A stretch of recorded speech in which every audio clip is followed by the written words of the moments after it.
that's everything for me. I'm going to introduce Kelly Mulville. He's going to talk about the wine tasting that went on here tonight.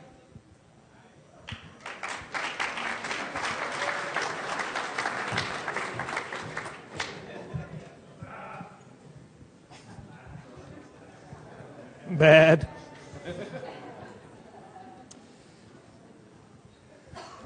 Okay.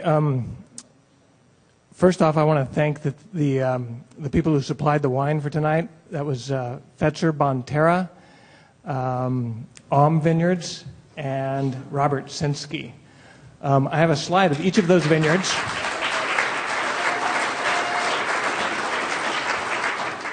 This is Robert Sinsky. All these vineyards are organic, and all of them graze during the winter. That is Alm Vineyard, and Pete Hoffman, who is the winemaker there and the wine grower, was back there pouring, and he does some phenomenal stuff. He's a guy to watch. And this is Bonterra, and they are up in Mendocino County, and they provided the Merlot. We asked people to taste blind when we were pouring the wines, and that's because we wanted to encourage people to pay attention to the wine itself. The interesting thing about the sense of taste and tasting wine is that it mainly has to do with smell. And so if a professional wine taster, which I am not, had his nose covered with a pen and was blindfolded, he or she would not be able to tell what kind of wine that was.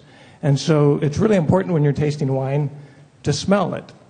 And the other things that I recommend when tasting wine is to just try different wines and be open and trust your palate, because what is good to you is good.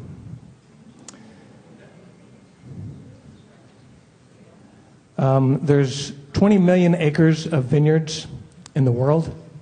It's the largest, by acreage, it's the largest fruit crop in the world. The majority of vineyards in the world are also on grasslands or savannas. And this is what tends to happen at large scale in those areas. This is what I call the feedlots of the wine world. And this is actually in California. And as you can see, it's pretty bare and not very diverse. So sheep are grazed in vineyards pretty commonly throughout the world. This is a vineyard that I grazed a number of years ago, and this is just a quick run through of what the process is like. This is before anything has been in there. These are young vines. This is a biodynamic vineyard up in Sonoma County. This is bringing the sheep in. There's about 200 sheep per acre in this particular situation. They were there for about a day, and then they're removed. And they left a little bit of a mess, but it's a pretty easy situation, and it's kind of a no-brainer to do. One of the reasons it's no-brainer is because sheep function off of solar energy, and they are also self-replicating. The alternative is not. It doesn't run off solar energy. Well, I guess it kind of does, but it's ancient solar energy. And in spite of over 100 years of trying, they don't replicate. So the problem with the current management in vineyards is that we tend to take these beautiful cover crops and till them into the ground, which is in essence turning a perennial system into an annual system. That's not good for the soil, and that's not a really sustainable way to manage vineyards. Even some biodynamically managed vineyards tend to till as well. Part of the thinking of that is that it allows more water for the vines and allows us to use less irrigation water.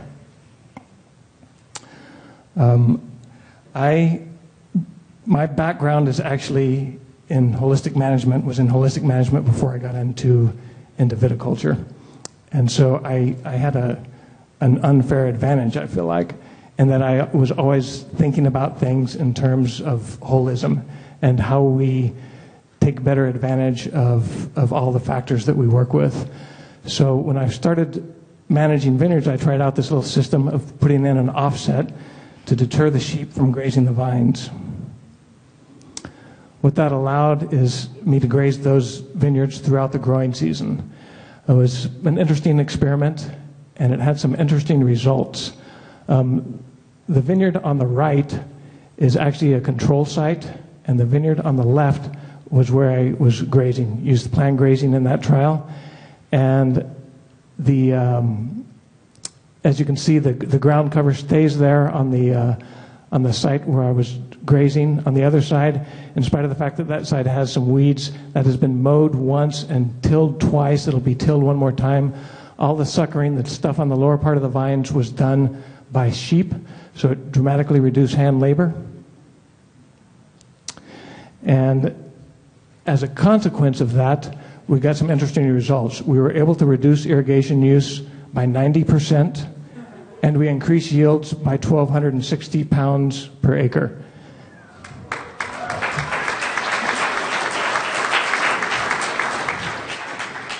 And we're just getting warmed up. The first vineyard to adopt this system in the world that I'm aware of is in Australia. This is NSA Vineyards in Victoria, Australia. They've been doing this for 4 years. And I just talked to the owner of this, and he said it's exceeding all his expectations, and he still doesn't have his grazing down to the level he thinks he needs to. So all of this work that we've been doing has basically been modifying existing vineyards. One of the problems in a lot of agriculture is that we're working with areas that have been engineered. We don't have design in agriculture. You can get a PhD in agricultural engineering. You can't even take a class in design. And so basically we're living in an engineered world of agriculture. This is a project that we're working on at Piscinas Ranch, and this is a vineyard site. We're doing the initial preparation like this. After we plant the vines, we expect this to be more diverse and more productive than it is even now. And so I jokingly say that this is what the vineyard looks like before, and this is what the vineyard will look like after. And the way that we're doing that is interesting, and this kind of goes back to using the holistic decision-making process and saying, how do we really create something that works for our purposes, that works for our context? And the way that we do this is actually quite simple. We leave what's below, and we just go up in the air. This is a guy that I just met recently because I've been interested in overhead trellis, and he's doing this in Sonoma County. He's not grazing this, but he has perennial grasses coming up all over in there, and he doesn't know why. I think part of the reason is he's not spraying it, but I think if we were grazing that, we'd have an even better outcome. So what we're going to be doing at Piscinas is a similar system. We're raising the vines up in the air. We're spacing them widely. We're allowing plenty of room for grazing. There's 2 enterprises going on here. At least there'll be 2. Grazing of the vineyard, and as well we have the grape crop. We'll probably have at least 5% of the vineyard will be in fruit trees as well, in conjunction with the vines, directly in the vine rows. We'll be doing a lot of insect habitat, pollinator habitat, beneficial insect habitat, and trying some unique ideas like using hummingbirds to keep other birds away, creating hummingbird habitat. So I want to end this just by saying that, kind of back to where we started with our palettes, a lot of our landscapes, agricultural landscapes in the world, are a reflection of our sense of taste or lack of it. And we have the ability through our purchases and the things that we demand to create an environment that we want to leave behind. There's all kinds of opportunities for holistic management to go in numerous directions, and this has been a lot of fun. I would like to thank Alan Savory for his inspiration. It was almost 30 years ago that I read an article on him. I rode my bike for 5 days, got snowed out twice, knocked on his door and asked how I learned more about this. I got deeply involved in holistic management. That led to drinking. Drinking led to winemaking, and winemaking has brought me back to wine growing, actually. Wine growing has brought me back to how we utilize this incredibly powerful tool of holistic management to create landscapes that are more functional and beautiful and grow healthy food. Thank you all.